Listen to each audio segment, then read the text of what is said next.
diante do que é tratado, Tiago, nesse ofício, eu queria que a gente falasse um pouco quais são os assuntos, qual a abordagem das medidas, dos procedimentos que esse ofício traz Uhum. para que seja aplicado, né, nas Isso. empresas.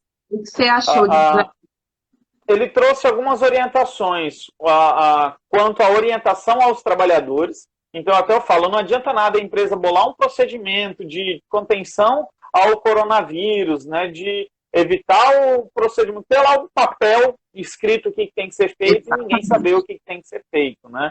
Então, Exatamente. um dos pontos que eu vi que foi descrito nesse ofício é que os trabalhadores fossem orientados quanto aos procedimentos.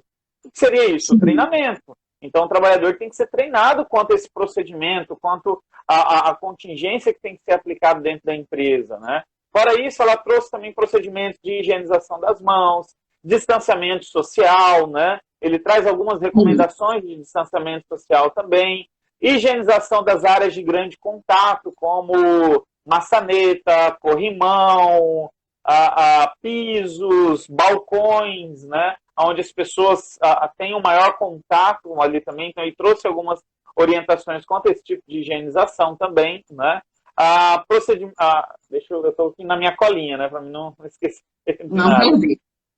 Procedimento para refeição e para cozinhas, né? Como que deve se proceder para aquelas empresas que têm refeitório, né?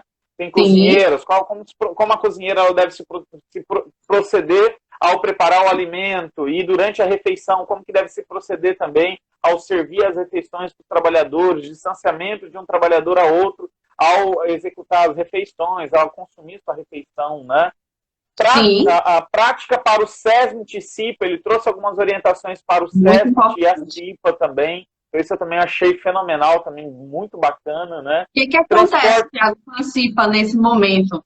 A CIPA que de repente está com o prazo ali para vencer, a CIPA que foi constituída nesse tempo e que tem necessidade de aplicar os padrões de formação da CIPA. Como é que fica Uhum. isso? O que acontece? Essa MP, ela puxou, desculpa, esse ofício, ela puxou a MP 927, né?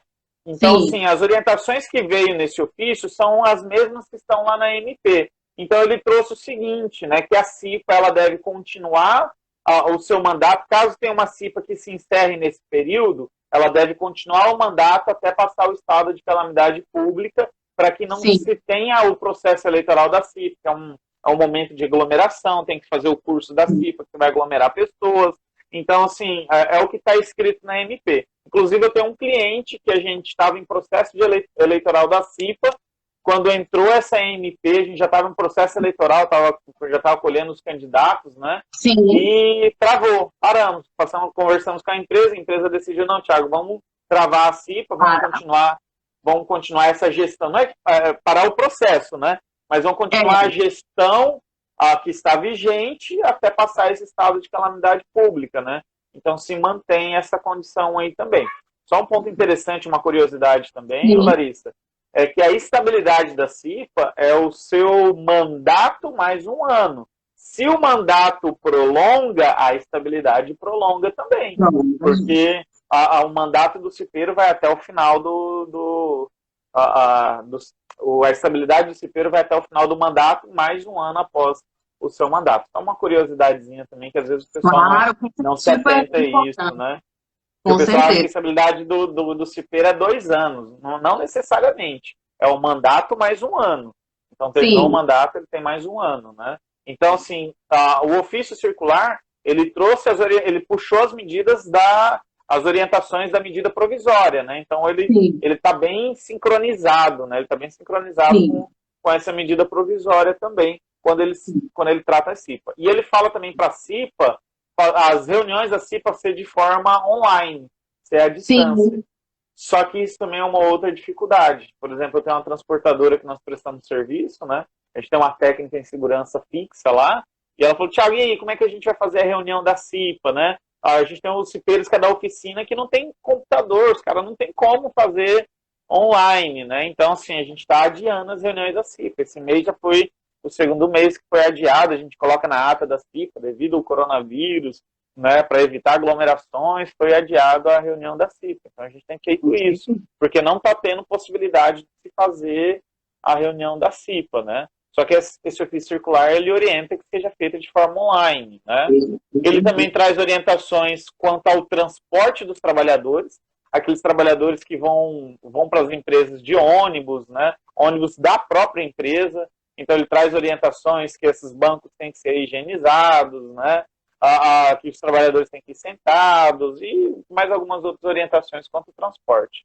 Ele também fala sobre o uso de máscaras, suspensão de algumas exigências trabalhistas. Ele puxa a MP também, que é aquela questão do ASO, dos exames, ele puxa bastante. Como eu falei, ele trabalha junto com a MP. Ele pegou a MP e jogou nesse ofício circular, né? Então, ele fala que o exame periódico não precisa ser realizado, o exame admissional também não precisa ser realizado, somente o demissional que ele orienta que deve ser realizado, a não ser que o periódico ou admissional seja feito em menos de 180 dias, se eu não me engano, né? Então ele traz algumas orientações quanto a isso também, tá? E também traz sobre os trabalhadores de grupo de risco, orientando para que aqueles trabalhadores que estejam no grupo de risco não estejam trabalhando em contato direto com outras pessoas, ou que estejam nas suas casas, estejam em quarentena nas suas casas, ou que, se precisar trabalhar, que não estejam em contato com outras pessoas, ou que estejam trabalhando em casa em home office, né? Então, de forma bem resumida, esse ofício circular ele traz essas orientações, né, para as empresas aplicarem no dia a dia do seu trabalho, né?